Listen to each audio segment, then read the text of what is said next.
How am I looking, Ellie? Yeah, Chris, over here, you're pretty good. First of all, thank you all for being here. Happy Mother's Day, ladies. I want to give a shout out to my sister-in-law, Susie, who will be watching this at home when it comes out.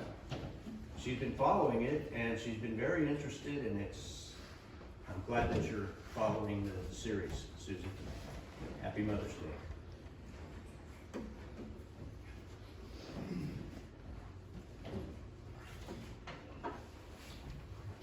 I'm just going to stand here. Of course not. I'm glad that you read all those verses, the beginning of creation. When you consider the beginning of, well, when you consider creation, consider how beautiful and perfect the logical progression of God's creation. How perfectly logical God was in creating the world. On the first day, He created the empty and formless mass of water that would become the earth. We don't know what that early form of earth looked like, except it was dark, it was shapeless, and it was covered in water, until God said, "Let there be light," and there was light, and God called it good. So then the earth became a shapeless mass of water, separated by night and day. In that moment, not only did God give light to creation, He also gave it time. Evening and morning, the first day. On the second day, God created the firmament that separated water from water, as Moses stated, calling it the firmament, the sky. In that instant, God created an atmosphere for the earth. When God created the firmament and separated water from water, He created an atmosphere that would support life on earth, and called it a day. Called it a good day. The second day. So after the second day, we have an empty mass covered in water, operating on a schedule of night and day, with an atmosphere that can support life. But still, the earth is uninhabitable. On day 3, God causes the waters of earth to be gathered to one place, calling it the seas. And by doing so, He exposes dry ground and calls it land. And on that land, He causes vegetation to grow. Plants and trees bearing fruits and vegetables with their seeds, suitable to eat, but also reproduce and cover the earth to help sustain life.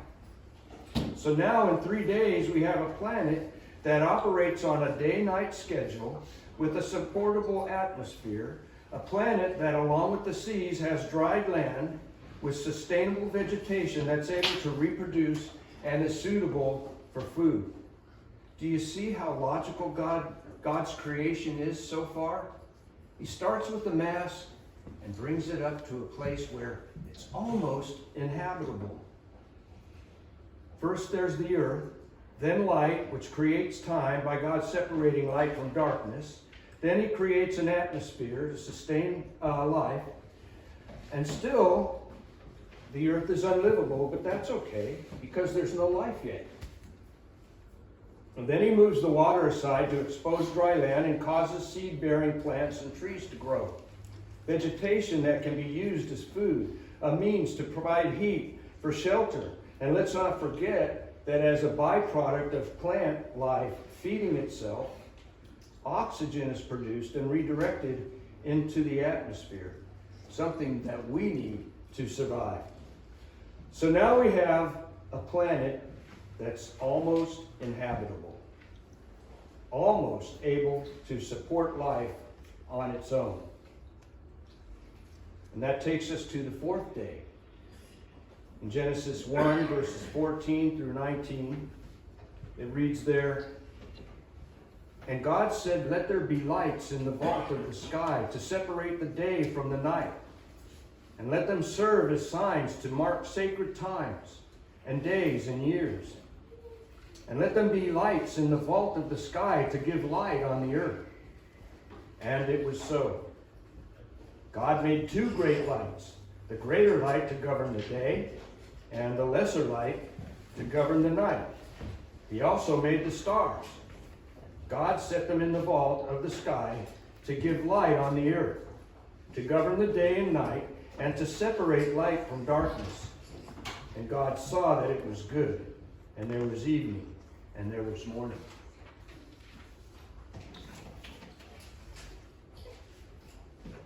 In these verses 14 through 19, we have two explanations of the fourth day. A general statement explaining what God did on the fourth day, and a more specific explanation about the sun and moon and also the stars. In verse 14, we're told God said, "Let there be lights in the sky to separate day from night." Wait a minute. Didn't he already do that on the first day? Well, no. On the first day, God said, "Let there be light." Or, as the word is defined in Strong's Concordance, illumination. What that illumination is, I don't know, but I prefer to believe it's how Paul explained it a few weeks ago. The light that illuminated the heavens and earth on that first day until the fourth day was from within God. God is light, and he let his light be revealed to illuminate his creation, and created time by separating darkness from light, calling them night and day. Evening came and then morning, and that was the first day. But on the fourth day, God placed lights, not light, in the sky, what Strong's defines as illuminating bodies. And they have more purpose than just illumination. They were to separate the day from the night and let them serve as signs to mark seasons and days and years, and let them be lights in the expanse of the sky to give light on the earth, and it was so. Yes, God illuminated his creation and put time in motion by creating night and day on the first day. But on the fourth day, he now puts in place a system to govern time by using these illuminating bodies, these lights, to separate night from day or day from night. To serve as signs, to mark seasons, days, and years, as well as to give light to the earth. In verses 16 through 19, Moses talks specifically about the two great lights, the sun and the moon. The greater light, the sun, to govern the day, and the lesser light, the moon, to govern the night. He says God made them and the stars. He made them and the stars, and set them in the expanse of the sky, the atmosphere, to govern day and night and separate light from darkness.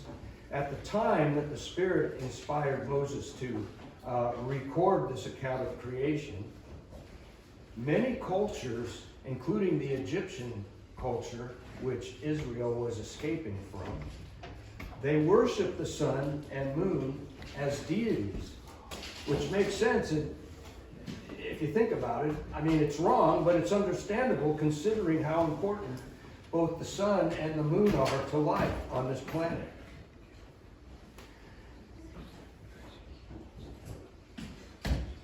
But I think what Moses was trying to do was to be sure that the Israelites, God's children, understood that the sun and the moon and the stars were a part of his creation, not deities to be worshipped. He said, the one true God, the Lord, I am, Elohim, made them. And God placed them in the firmament. And they were put there as the dominant light sources of day and night. The way that God causes this to happen is so intricate and beautiful. How he uses all the forces of nature that he created, to control the movements of each entity involved in the system of time. It's so awesome, so intricate, the way that he uses these forces of nature to create time. Now, I'm no scientist.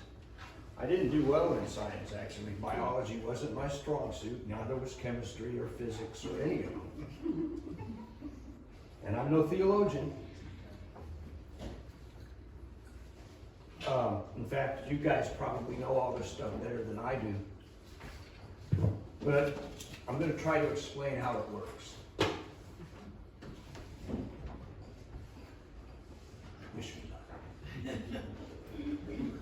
You have the Earth spinning on its axis, the imaginary pole that runs north and south through the middle of it. But this axis isn't pointed straight up and down. It's at an angle, tilted at 23.5 degrees of angle. Each revolution of the Earth as it spins takes approximately 1 unit of time, a day, to complete. And while it's spinning on its axis, it's also traveling in an elliptical, not a circle, but an elliptical orbit around the sun, caused by the pull of the sun's gravity. And when part of the spinning Earth is facing the sun, we call that day, while the other part of the Earth is in darkness, or night. So day and night are separated because of the position of the Earth in its spin relative to the sun. That's how God uses this system to create night and day.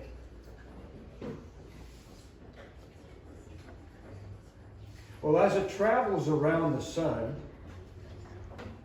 it takes approximately 365 of those days, those times of spinning around in one revolution, to complete a circuit, a year.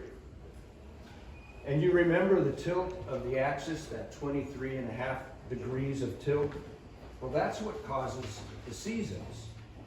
If the north end of the axis is pointed with its 23.5 degree tilt toward the sun, the northern half of the planet is enjoying the summer season, while the southern half is enjoying the winter. And of course, as the Earth continues around the sun, the other two seasons come into play: autumn after summer and spring after winter. So since the beginning of creation, we've had the concept of time. And on the fourth day, God had put in place the system of time by placing the sun in the vault of the sky, by causing the Earth to spin on its axis with each completed spin, creating a day, and causing it to orbit around the sun to create seasons and years.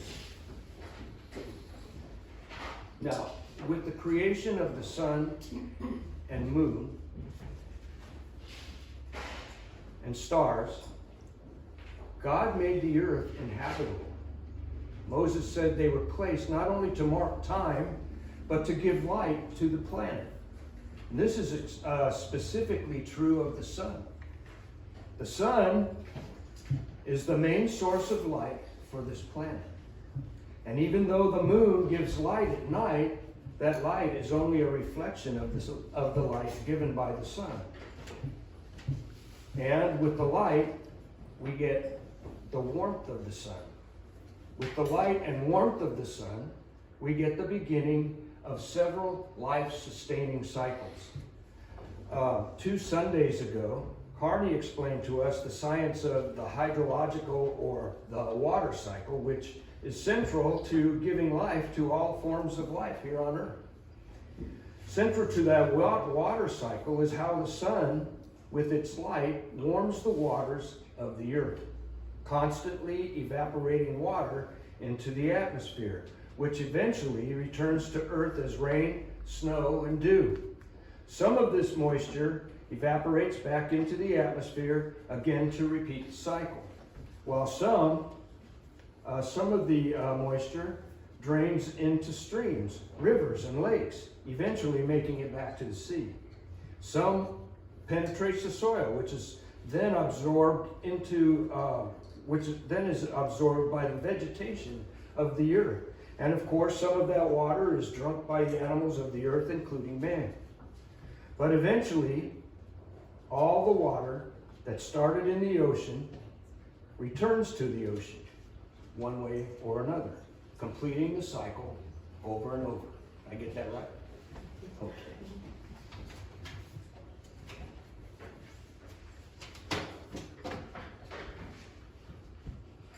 What a creation God has put in place for us. How much love He must have for us that He would create this place. And the sun is a vital part of it. Without the sun, we couldn't exist. It plays a vital role in distributing water. It's central to the process of photosynthesis, the method by which plants turn light into food, a byproduct of which is the oxygen we breathe. And that plant life is part of our food supply, providing the vitamins and minerals and proteins and carbohydrates we need to live a healthy life. In fact, plant life was the original food for all life until after the flood.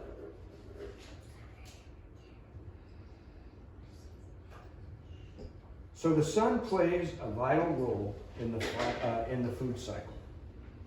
It also plays a part in the ocean currents and wind currents, warming both, which causes them to rise, which causes colder air and colder water to replace the warm, which makes the currents, moving the water both in the ocean and in the atmosphere. So the sun creates weather patterns all over the earth and also determines how cold and hot it is, depending on the position of the earth in relation to the sun.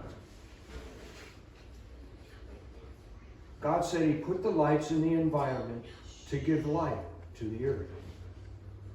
But with that light, especially and primarily the sun's light, He set up the earth to be a life-sustaining planet, sustainable for all the creatures He would put on earth, including man. And that's the sun's role in creation. But what about the moon and the stars? Well, along with the sun, the moon and stars were meant to light the earth. But as we know, their light is given during the dark portion of the day, the night. And the moon's light, the lesser light, is reflected light from the sun. But depending on the position of the moon in the sky and the phase it's in, full moon, half moon, or quarter moons, it gives us enough light along with the stars in the sky to be able to see at night. That's the sun, that's the moon ruling or governing the night. But there's more to the moon than lighting up the night. It helps to moderate the climate of our planet. And honestly, I don't understand how that works, but if you wanted to Google it, you'll see that. But it helps to moderate the climate of our planet. And it helps to gauge what we call the months of the year. A month is roughly equal to the time it takes to go from one full moon to the next, which is the time it takes for the moon to travel around the earth. So the moon plays an important part in our system of time. The moon plays a big part in the life of the sea also. Its gravity creates and rises.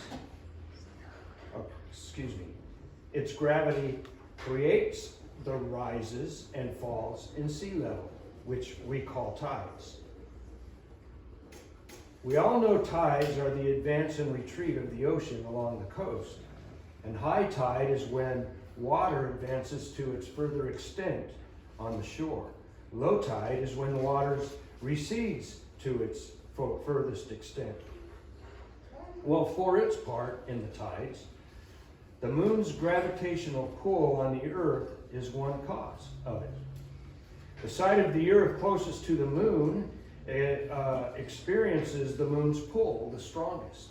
So moon's gravitational pull is pulling on the water on that side of the earth, which causes the sea to rise, creating high tides. But also, which I thought was pretty interesting, high tides also occur on the other side of the earth, facing away from the moon. On that side, it's the rotational force of the earth spinning that causes the tides to rise. This force causes the water to pile up as it tries to resist the force of the earth spinning. Again, I don't quite understand all this. I'm no oceanographer or any kind of scientist, but that's how it works. So high tides form on that side of the earth too. On the side closest to the moon and the side farthest from the moon. And elsewhere, as these tides pull the water to their respective sides of the earth, since the water is moving to these sides, you have the low tides in the areas where the high tides aren't occurring because the water is being pulled to the high tide sides. So you have the low tides when the water recedes the most. So the moon, though not as central as the sun in making the earth inhabitable, has a role also in giving light at night and helping to separate time into 30-day cycles and influencing the tides of the sea. So that's the moon's part in the Earth's life. But we can't forget the stars either, because they were put in the sky for a reason. Moses said they also were meant to bring light, like the sun and the moon. And throughout history, they were also used by travelers, especially mariners, to navigate their way to their destination. Today, we don't have to use the stars because we have global positioning systems. But it wasn't always so. Back in history, and not that long ago, stars were used to chart a course to whatever destination people were going to. God provided the tools for man to stay safe and to keep from being lost. So on the fourth day, God completed the habitat for mankind and all of life. He created the earth. He brought forth light and created time. He created an atmosphere. He separated the waters from dry land. Allowed plants and trees and all vegetation to grow over the lands of the earth, providing food for the birds and animals that would soon come. And finally, he put the sun and moon and stars in the sky, essentially creating all the systems of life that are needed to keep the earth inhabitable. He created time. He created water cycle, the cycle of food, just so many things that he did by putting the sun and the moon and the stars in the sky. When I was studying this, all I could think of is that song by Michael W. Smith. Our God is an awesome God. He reigns from heaven above in wisdom, power, and love. Our God is an awesome God. An awesome God. Look what he gave us. Look where he put us. Not only do we have a place that we can live, it's a beautiful place that we can live. Vegetation wasn't just created for our food and for our shelter and warmth. It was created for us to appreciate God in giving us the beauty of this place. God is an awesome God.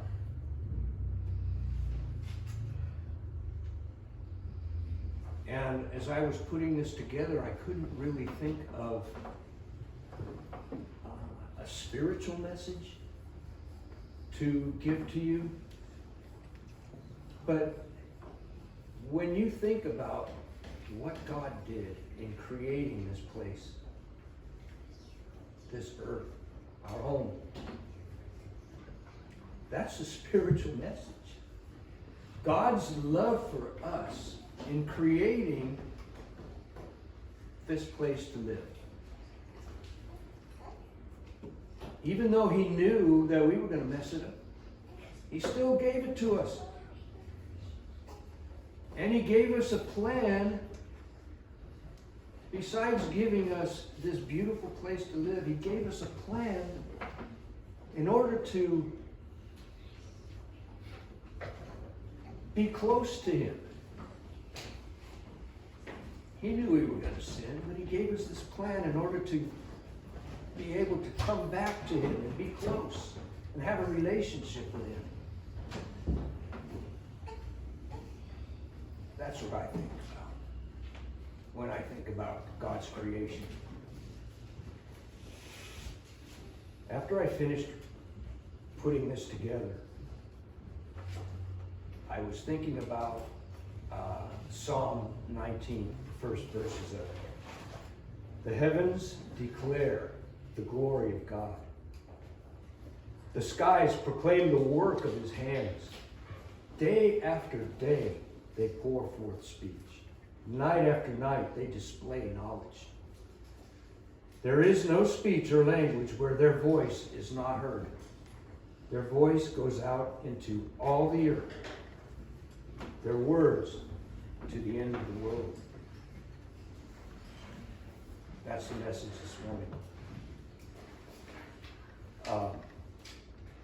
If there's one here who wants or needs the prayers of the brethren, this is the time that we set apart for that. That spiritual communion together in prayer. So if one would like that, please come forward as we stand and